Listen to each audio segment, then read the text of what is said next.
Hello everyone, once again welcome back to my Oops, your YouTube channel, your library.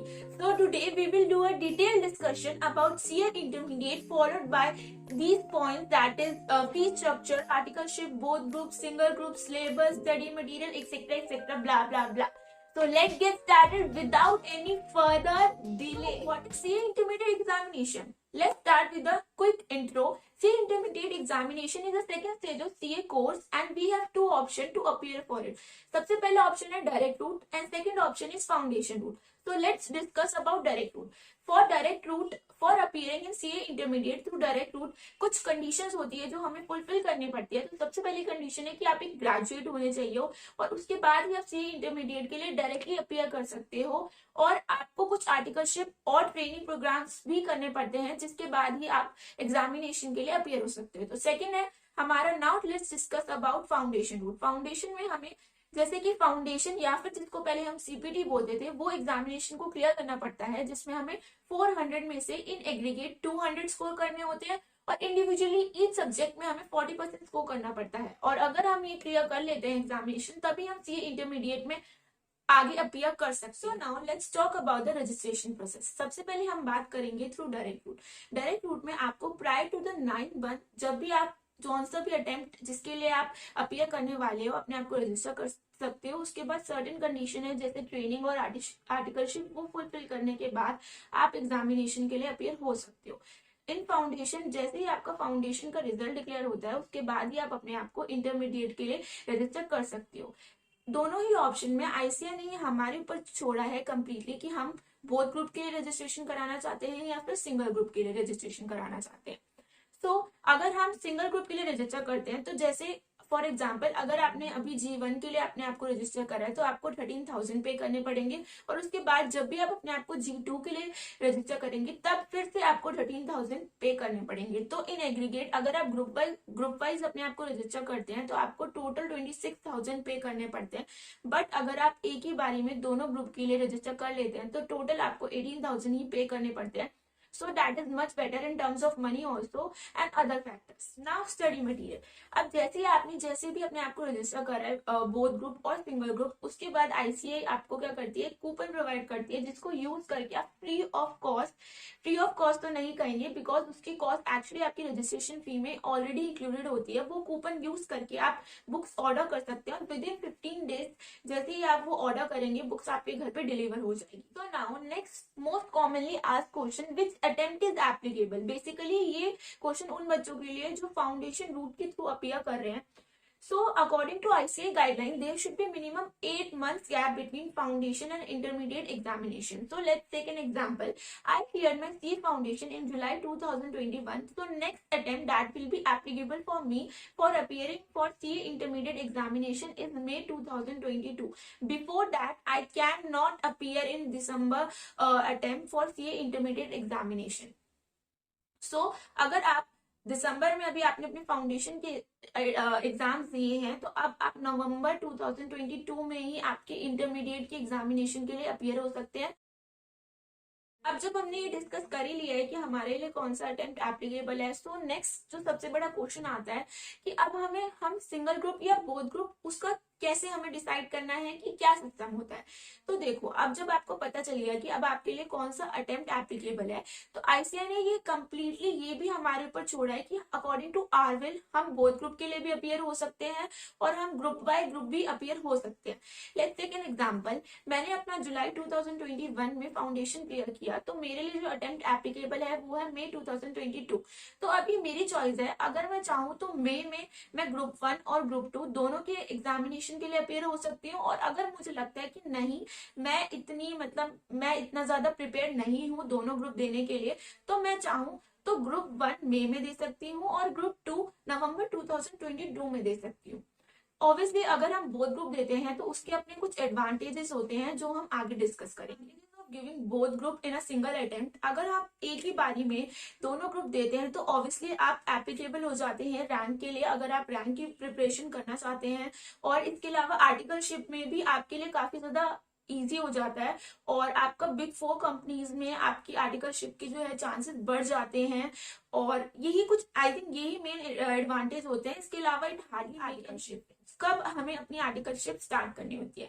तो जैसे कि मैंने आपको बताया कि मेरा 2021 सॉरी मेरा मई 2022 का अटेम्प्ट एप्लीकेबल है। तो अगर मैं अपनी बोथ ग्रुप मई में देती हूँ और अगर मैं क्लियर कर लेती हूँ, तो जैसे ही मेरा रिजल्ट डिक्लेयर होता है उसके नेक्स्ट डे ही मैं अपनी आर्टिकलशिप स्टार्ट कर सकती हूँ। पर अगर मैं मई में से ग्रुप 1 के लिए अपेयर होती हूँ, तो जैसे ही मेरा ग्रुप 1 क्लियर होता है उसके बाद ही मेरे को आर्टिकलशिप स्टार्ट करनी पड़ेगी।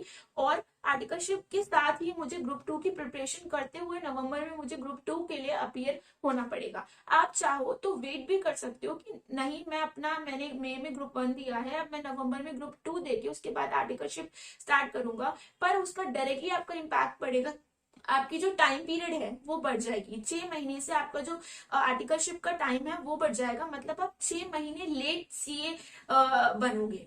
तो ये, और इसके अलावा ये भी ऑप्शन होता है, जैसे कि अगर आपने बोथ ग्रुप दिया और आप ग्रुप 1 क्लियर नहीं हुए और आपने ग्रुप 2 क्लियर कर लिया, तो तब भी आप आर्टिकलशिप शुरू कर सकते हो। आर्टिकलशिप के साथ साथ ही अब आप G1 के एग्जामिनेशन दे सकते हो। इसके अलावा थर्ड ऑप्शन ये भी होता है बच्चों के पास, जैसे कि अगर आपको लगता है कि मैंने ग्रुप 1 कर लिया है और ग्रुप 2 के मैं कुछ सब्जेक्ट्स प्रिपेयर कर लूं, तो ऐसा भी हो सकता है कि आप ग्रुप 1 के लिए अपेयर करो, इसके साथ साथ ग्रुप 2 के एक दो एग्जामिनेशन अच्छे से और एक दो सब्जेक्ट के लिए अच्छे से प्रिपेयर कर लो और उनको दे दो।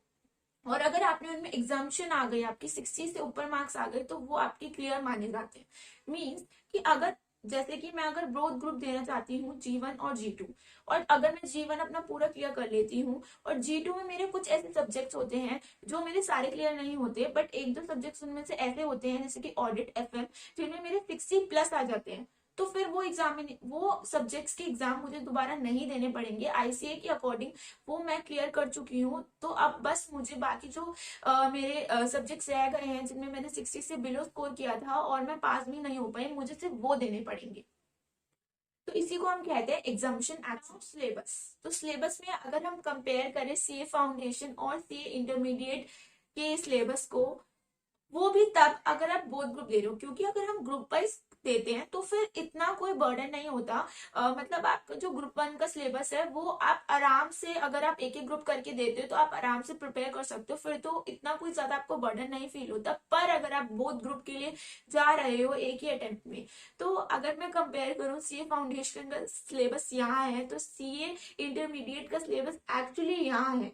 और अगर आपका सीए फाउंडेशन में आपको इतने एफर्ट्स करने पड़ते थे ना, तो आपको सीए इंटरमीडिएट में बोथ ग्रुप देने के लिए इतने एफर्ट्स करने पड़ेंगे लिटरली, शायद उससे भी ना हो, क्योंकि इतना ज्यादा सिलेबस है। आपकी सीए फाउंडेशन में आपके टोटल जो लेक्चर होते हैं वो 3 आवर के होते हैं, सारे सब्जेक्ट मिला के मैक्सिमम 4 आवर। पर सीए इंटरमीडिएट में आपकी कम से कम 7 to 8 आवर तो क्लासेस ही हो जाती है, सिर्फ क्लासेस हो जाती है। उसके बाद आपको सेल्फ स्टडी भी करना पड़ता है और सिलेबस इतना ज्यादा वास्ट है लिटरली कि अगर आप रिवाइज नहीं करोगे तो आप भूल जाओगे। इसलिए मोस्ट ऑफ द जो बच्चे होते हैं कि वो यही प्रेफर करते हैं कि हम एक एक ग्रुप करके दें। बट ऑब्वियसली ये हर किसी की अपनी पर्सनल चॉइस है कि वो कैसे देना चाहता है, वो ग्रुप वाइज देना चाहता है या फिर वो बोथ ग्रुप एक साथ देना चाहता है। ऑब्वियसली अगर हम बोथ ग्रुप एक साथ देते हैं तो उसमें हमें अपनी थोड़ा ज्यादा टाइम इन्वेस्ट करना पड़ता है, हमारा हार्ड वर्क बढ़ जाता है। बट वही हमारा जब आप आर्टिकलशिप करते हो तो वही कंपनसेट हो जाता है, क्योंकि फिर आपको आर्टिकलशिप के साथ G2 के लिए प्रिपेयर नहीं करना पड़ता। लास्टली, अब मैंने अपनी लास्ट वाली वीडियो में बताया था कि जो बच्चे अपने सीए फाउंडेशन के रिजल्ट को लेके क्लियर नहीं है वो भी अपना टाइम ना वेस्ट करें। कुछ दिन अपना रिलैक्स करने के बाद उनको कोई ना कोई एक या दो सब्जेक्ट अपनी चॉइस का स्टार्ट कर देना चाहिए। तो और वो भी उनको सब्सक्रिप्शन अभी नहीं लेना चाहिए। तो मैं आपको बताती हूँ कि अगर आपको कॉस्टिंग में इंटरेस्ट है और आप कॉस्टिंग स्टार्ट करना चाहते हो और आपको कहीं ना कहीं 5 to 10% डाउट है अपने रिजल्ट पे, तो आप अनअकैडमी का स्पेशल क्लास, अनअकैडमी का ऐप डाउनलोड करके वहाँ पे स्पेशल क्लास टीचर होता है अंशुल अग्रवाल सर की कॉस्टिंग की free of cost classes attempt कर सकते हो। और उन्होंने पूरा सिलेबस एकदम डेप्थ में कवर किया है। मैं ये इसलिए बोल रही हूँ क्योंकि मैंने भी उन्हीं से कॉस्टिंग करी है। तो अगर आप श्योर नहीं हो अपने रिजल्ट के बारे में और फिर भी आप स्टार्ट करना चाहते हो एक दो सब्जेक्ट, ताकि अगर आप बाई चांस क्लियर कर लेते हो तो आपका टाइम ना वेस्ट हो, क्योंकि ऑब्वियसली जब बाद में आप जब आपका रिजल्ट आ जाएगा, आप प्रिपेयर करोगे, तो एक टाइम आएगा आपको लगेगा कि क्यों मैंने वो 1.5 महीने वेस्ट करे। तो अगर आप अभी से स्टार्ट कर दोगे तो आगे जाके आपके लिए काफी ज्यादा बेनिफिशियल हो जाएगा, स्पेशली अगर आप बोथ ग्रुप जाना चाहते हो। तो अगर आप कॉस्टिंग स्टार्ट करना चाहते हो तो आप फ्री ऑफ कॉस्ट अनअकैडमी का ऐप डाउनलोड करके वहाँ पे स्पेशल क्लास में सीए अंशुल अग्रवाल की जो कॉस्टिंग की स्पेशल क्लासेस है वो अटेंड कर सकते हो। सर ने पूरा सिलेबस डेप्थ में कवर कराया। So that for that's it for today video. अब हम जल्दी मिलेंगे अगली वीडियो में विद इन 1 or 2 days, जिसमें मैं आपको बताऊंगी कि आपको कैसे डिसाइड करना है कि आपके लिए कौन सा coaching faculty for C intermediate best है। सी इंटरमीडिएट या फिर सी फाउंडेशन, आप दोनों उसके थ्रू डिसाइड कर सकते हैं। सो अगर आपको मेरी वीडियो अच्छी लगी हो तो प्लीज लाइक करें, शेयर करें, सब्सक्राइब करें। और मैं आपसे एक चीज कहना चाहूंगी गाइस कि मेरी लास्ट वीडियो में काफी ज्यादा कट और वगैरह थी वीडियोस में, क्योंकि मेरे जो इंटरमीडिएट का भी जो शेड्यूल है, मेरे कोचिंग क्लासेस और इतना ज्यादा हेक्टिक होता है कि मेरे को ज्यादा अपनी वीडियोस पे काम करने का मौका नहीं मिलता। इसलिए आप बोलते हो कि आपकी वीडियोस बहुत लेट आती है, वो यही रीजन है कि मैं अपने कॉलेज के exams plus tuitions plus intermediate, तो मैं सब मैनेज करने की कोशिश करती हूँ। इस वजह से मेरी वीडियो इतनी ज्यादा मैं टाइम पे नहीं लेके आ पाती, और वो इतनी ज्यादा मतलब कहते हैं ना कि प्रोफेशनल नहीं होती, क्योंकि मुझे भी देख के वो अच्छा नहीं लगता। बट अब मैं कोशिश करूंगी कि मैं अपना जितना भी हो सके अपने आप को इम्प्रूव करूं और टाइम टू टाइम वीडियोज लाऊं।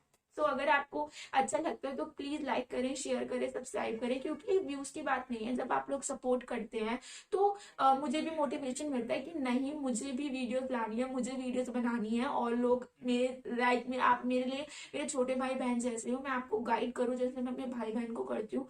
तो प्लीज सपोर्ट करें, लाइक करें, शेयर करें, सब्सक्राइब करें और बेल आइकन को जरूर प्रेस करें।